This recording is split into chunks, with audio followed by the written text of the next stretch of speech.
Every person in Coldwater Flats, Alberta knew what Harlan Voss was doing to Delia Marsh. The town physician knew, the bank manager knew, the two constables who collected their wages from Harlan's payroll knew, the women at the church auxiliary who pressed Delia's hand every Sunday and said nothing knew. They all knew, and they all looked the other way, because Harlan Voss owned the grain elevator, the feed store, and 3,000 acres of the best ranch land in the foothills, and in a town that small, a man who owned that much owned everything else besides. Delia had come to Coldwater Flats at 23, following a man she believed in the way young women sometimes believe in things, completely, without asking for evidence.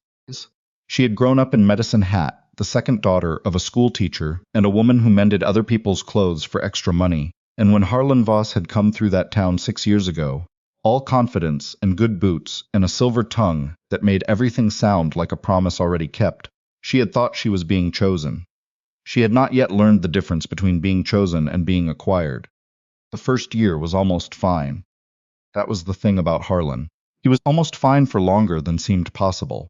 He was particular about dinner, particular about how Delia dressed when they went into town, particular about who she spoke to, and for how long, and what she said afterward. He called it pride. He said he had a standard to maintain, and she was part of that standard, and in the beginning she had mistaken this for care. She had come from a quiet house where no one paid much attention to her, and Harlan paid attention to everything.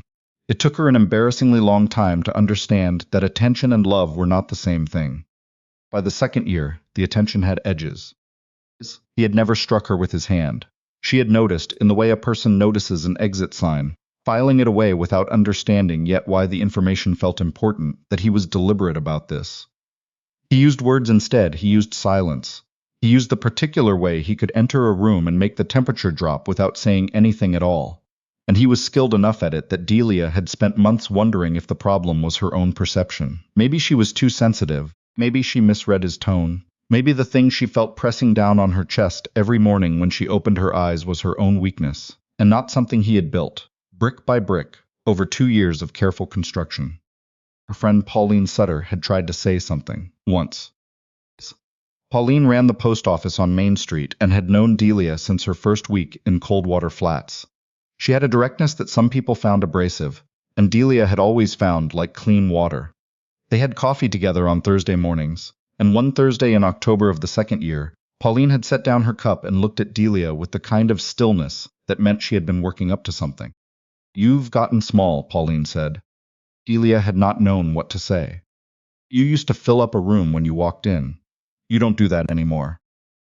Delia had told Harlan about the conversation that evening, because she was still in the part of the marriage where she told him things, and he had listened carefully and then said that Pauline had always been a little envious of women who had made something of themselves, which was really just a gentle way of saying her opinion wasn't worth much. Was it? He said this without raising his voice, almost kindly, and Delia had found herself nodding, and by the following Thursday she had an excuse not to go. That was how it worked. Not in one movement, but in many small ones, each individually reasonable, collectively a cage. By the third year she had stopped arguing.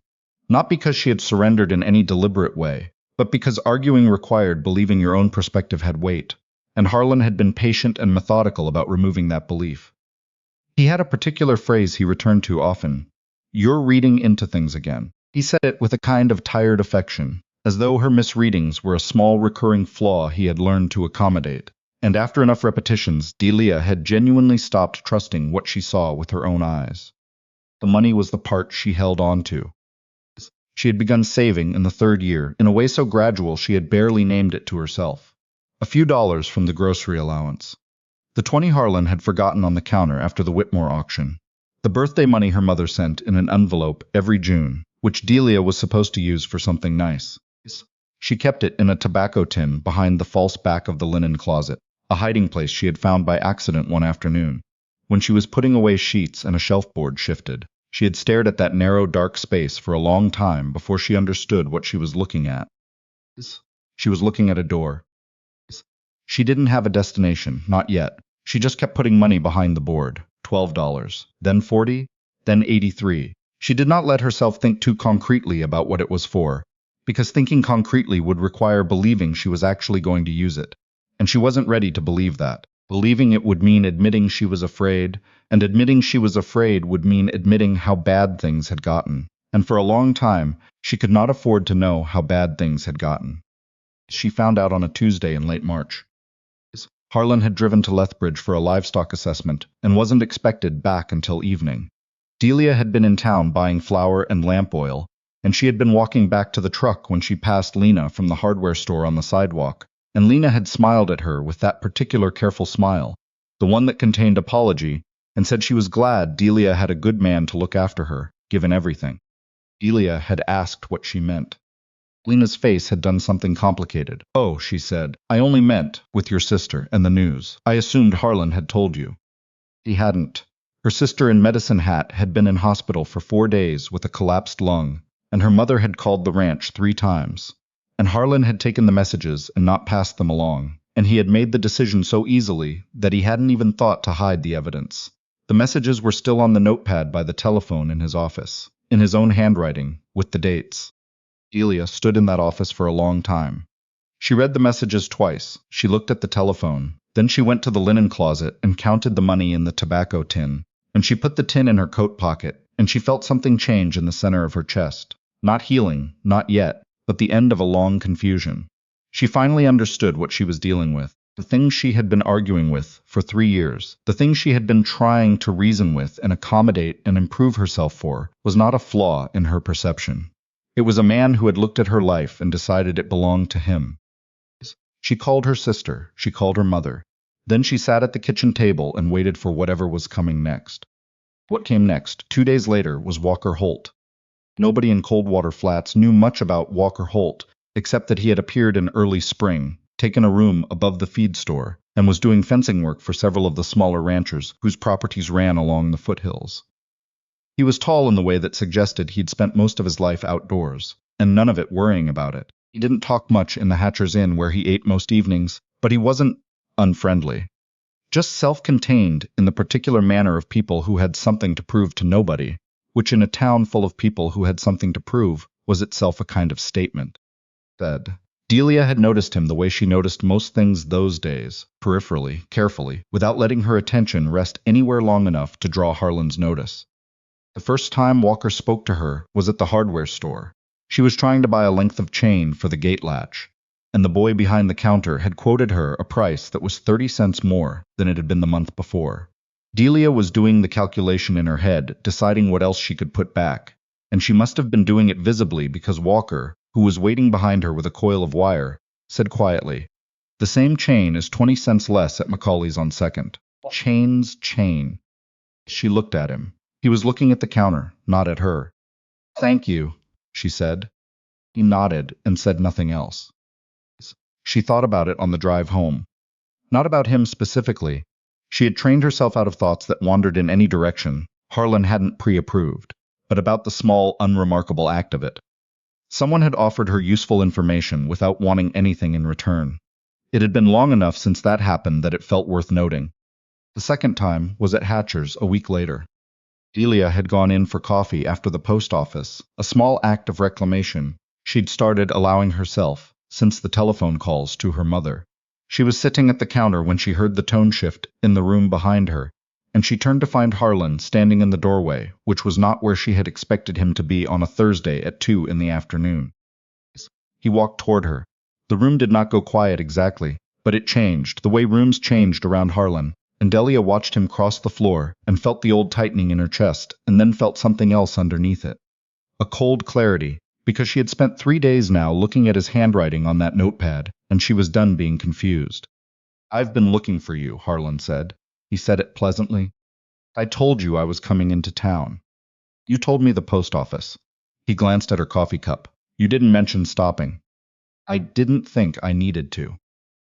The room was listening. It always listened when Harlan was involved, and the listening always made Delia feel exposed, and the exposure was the point. She could feel it working on her the way it always worked, the urge to smooth things over, to say something that would reduce the temperature before it rose where people could see. She didn't say it. She looked at her coffee cup and said nothing, and she felt Harlan's attention sharpen because she had broken the pattern. And then she heard Walker's voice from 2 stools down. where he'd been sitting so quietly she hadn't noticed him. She's been here about 5 minutes, Walker said. He wasn't looking up from his plate, hadn't even finished her coffee. Harlan looked at him. I don't believe I was talking to you. You weren't. Walker picked up his fork. I was just mentioning it.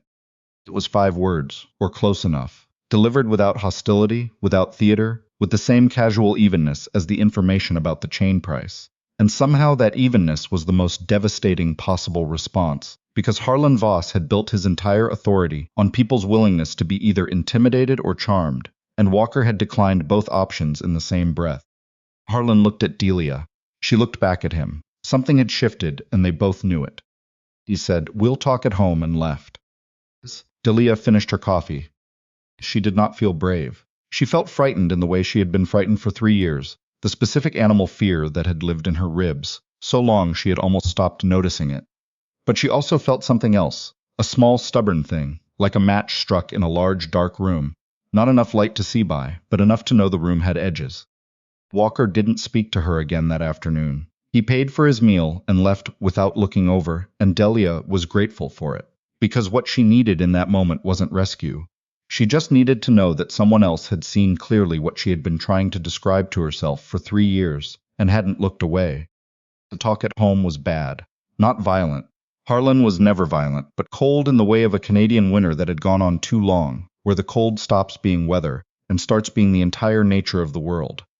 He told her she had embarrassed him. He told her she had no idea what the gesture looked like. He told her people would talk, and in a town this size, talk was corrosive, and he expected better from her.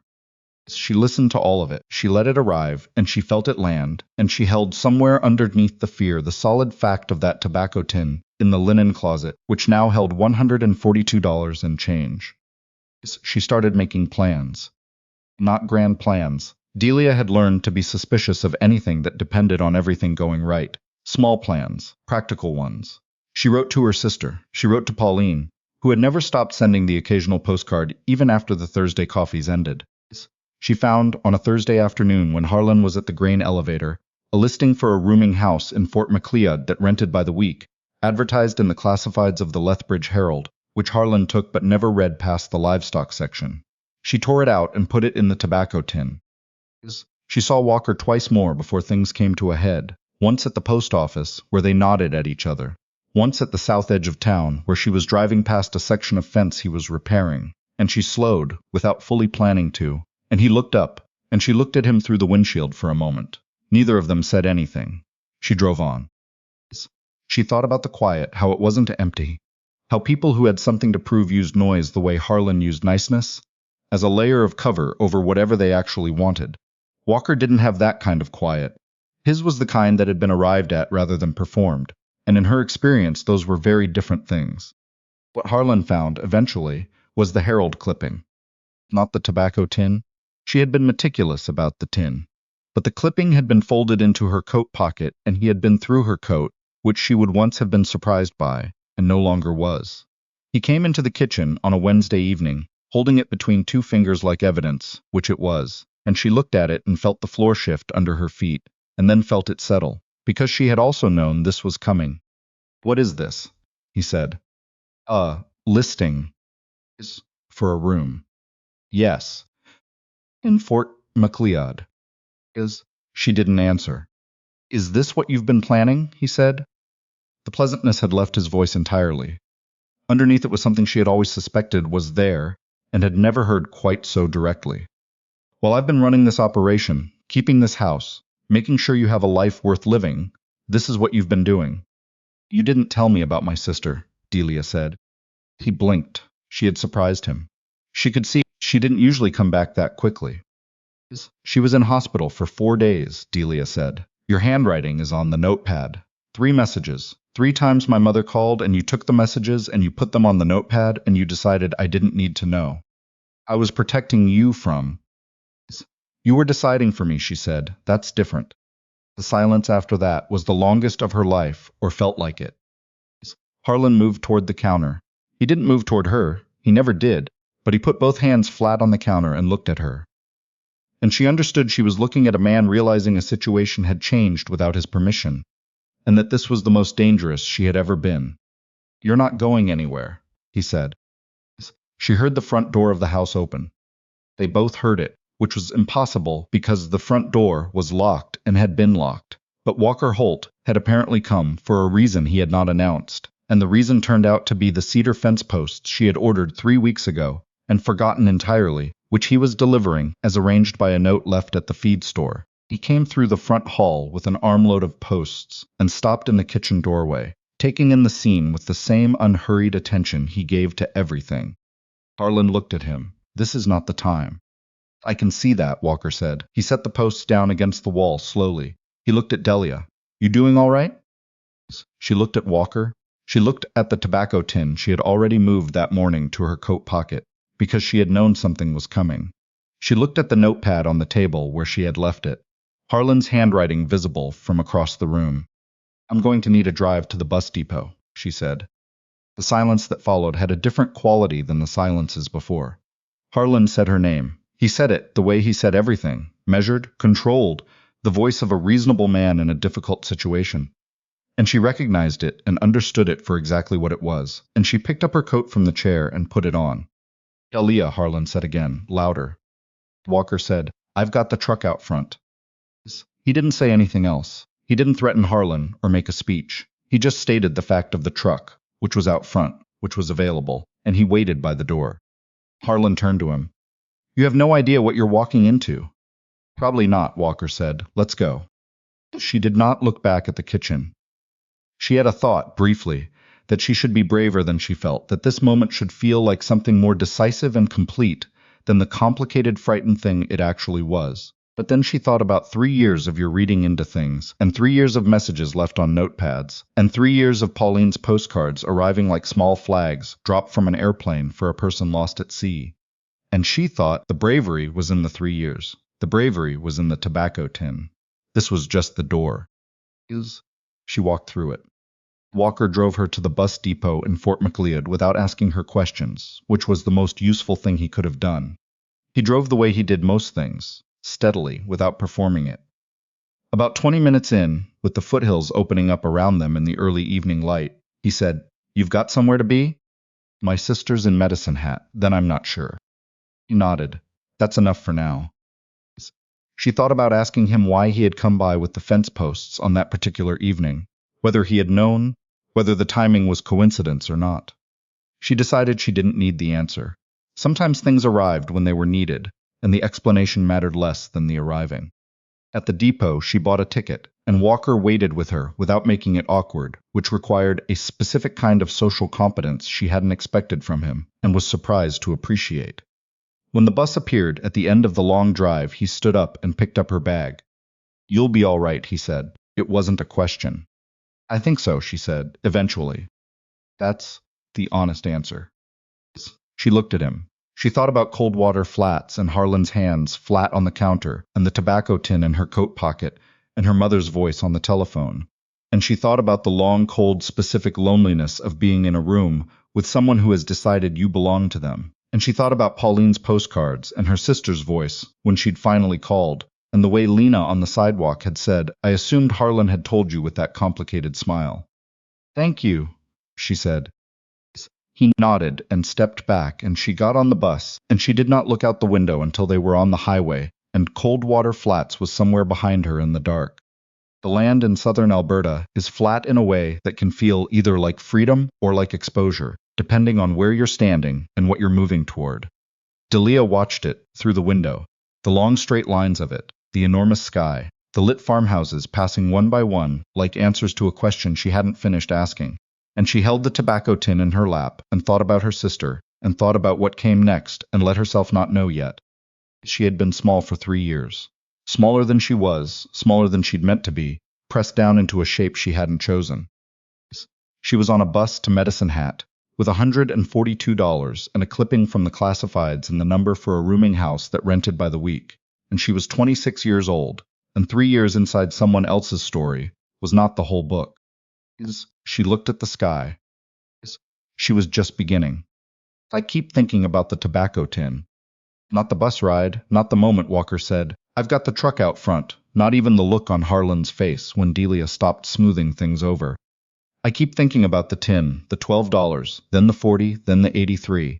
The slow, quiet accumulation of a decision that hadn't been named yet, because that's where the real story lived. Not in the dramatic moment at the kitchen counter, but in all those ordinary Tuesdays before it, when Delia chose, one small bill at a time, to believe she was worth saving. I've known women like Delia. I might have been a little like Delia, in different circumstances. The thing that gets me every time is how long it takes to trust what you're seeing. Harlan never had to lie dramatically. He just had to say you're reading into things often enough, patiently enough, that Delia started doing his work for him. That's the part that doesn't get talked about enough. How control that's sophisticated doesn't look like control from the inside. It looks like your own confusion. What changed wasn't Walker arriving. Walker was a door, not a rescue. What changed was Delia standing in Harlan's office, reading those 3 phone messages in his handwriting, and finally letting herself know what she already knew. That's a different kind of courage than we usually celebrate. It's not loud. It doesn't look like anything from the outside. It's just a woman in a quiet room deciding to stop arguing with her own clear-eyed perception of events. That's what I'd call real intelligence. Not cleverness or credentials, but the honesty to look at your own life without flinching. Delia had it all along. Harlan's project, 3 years running, was to make her doubt it. And the decency she showed at the end, walking out without cruelty, without burning anything down, without trying to make Harlan understand or feel what she'd felt. That wasn't weakness either. She didn't owe him a confrontation. She didn't owe the town a spectacle. She just picked up her coat and left, and that restraint, that refusal to become something smaller in order to get even, was its own kind of integrity. The perseverance part is the tobacco tin, $142 and change, saved in secret over months, against every reason not to bother. Against the voice, his voice internalized, that said she was reading into things, that this was just how marriages worked, that she had no real place to go. She saved anyway, she planned anyway, she kept the Herald clipping anyway. That's the thing I carry from this story. Not the dramatic exit, but the long, quiet preparation for it. The way that real endurance isn't about surviving a single hard moment. It's about making one small right choice, and then another, even when you can't yet see where they're leading. Delia got on a bus to Medicine Hat with a tin of savings and her sister's number, and not much else, and somehow that was enough to start. It usually is.